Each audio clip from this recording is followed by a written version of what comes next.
కోనసీమ జిల్లా పి గన్నవరం నియోజకవర్గంలో ఎన్నికల ప్రచారం జోరుగా సాగుతోంది. పి గన్నవరం నియోజకవర్గం అభివృద్ధి కోసం సీఎం వైఎస్ జగన్ పెద్ద ఎత్తున నిధులు మంజూరు చేశారు. ప్రజల అవసరాలు తీర్చిన వైఎస్ జగన్ పై పట్ల ఉన్న అభిమానంతో వైఎస్ఆర్సీపీ అభ్యర్థిగా ప్రచారం చేసిన ప్రతి చోట అనూహ్య స్పందన లభిస్తుంది అంటున్న వైఎస్ఆర్సీపీ ఎమ్మెల్యే అభ్యర్థి విప్పర్తి వేణుగోపాల్తో మా ప్రతినిధి హరీష్ ఫేస్ టు ఫేస్.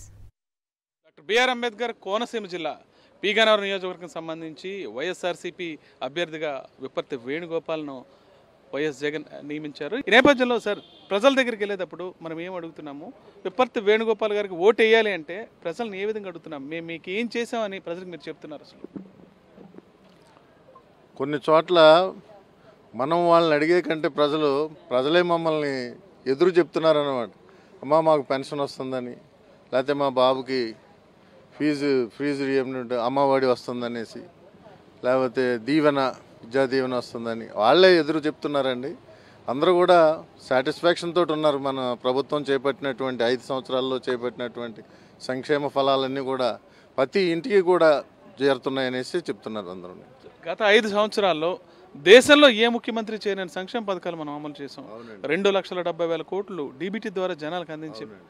ఇది మీరు జనాల దగ్గరికి వెళ్తున్నప్పుడు జనం దగ్గర నుంచి ఎటువంటి స్పందన వస్తుంది? ఎలా అంటే మనం అడిగేటప్పటికి వాళ్ళే చెప్తున్నారు అన్నమాట, బాబు మేము ఆయనకి వేయబోతే ఇంకెవరికి వేస్తాం బాబు, మేము తినేది ఆయన పెట్టిన అన్నం తింటున్నాం ఈ రోజున అనేసి అన్ని వర్గాల నుంచి కూడా ముసలాళ్ళు, పడిసోళ్ళు, చిన్నపిల్లలు కూడా జగన్ మామయ్య అంటూ వస్తున్నారు. ఎందుకంటే వాళ్ళు వేసుకున్న యూనిఫారం వాళ్ళకి కనపడుతుంది, వాళ్ళు కట్టుకున్న టై కనపడుతుంది, వాళ్ళు వేసుకున్నటువంటి షూస్ వాళ్ళకి కనపడుతున్నాయి.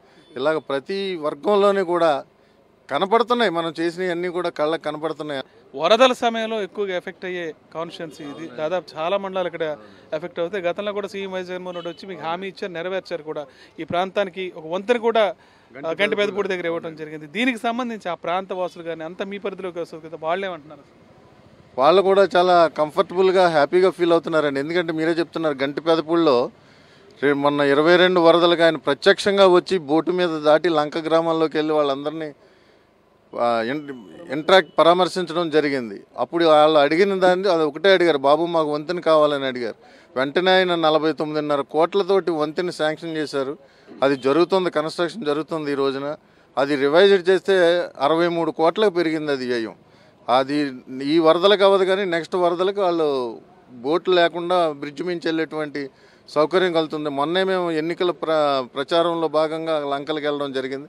వాళ్ళందరూ కూడా మాకు బ్రహ్మరథం పట్టారనమాట. ఆ బాబు ఇచ్చినటువంటి పుణ్యం అండి ఈ రోజున బ్రిడ్జి. ఇది పడిందంటే మాకు అగ్రికల్చర్ ప్రోడక్ట్స్ అవతల తీసుకెళ్ళడానికి ఉపయోగం ఉంటుంది, ల్యాండ్ వాల్యూ పెరుగుతుంది, మాకు మంచి పక్కా ఇళ్ళన్నీ కట్టుకుంటాం, ఇక్కడ మేము ఎంతో డెవలప్ అవుతాం అనేసి వాళ్ళు చెప్పడం జరిగిందండి. ప్రభుత్వం అమలు చేసే సంక్షేమ సదుపాయాలు ఎలాగో అమలు చేస్తాం, దాంతోపాటు స్థానికంగా ఉండే సమస్యలన్నింటి మీద కూడా హామీలు స్పష్టంగా ప్రజలకు ఇస్తున్నాం. ఎందుకంటే సీఎంగా జగన్మోహన్ రెడ్డి వచ్చిన తర్వాత ప్రతి పేదవాడి కష్టాన్ని ఆయన గమనించి ప్రతిదీ తెలుసుకున్నాడు. ఈ ప్రాంతానికి కూడా వచ్చారు కాబట్టి ప్రతి హామీని నెరవేరుస్తున్న విషయాన్ని ఆయన స్పష్టంగా చెప్తున్నారు. ఖచ్చితంగా 2024 ఎన్నికల్లో వైఎస్ఆర్సీపీ ప్రభుత్వం వస్తుంది, పి గన్నవరం అభ్యర్థిగా తాను విజయం సాధిస్తున్న విషయాన్ని స్పష్టం చేస్తున్నారు.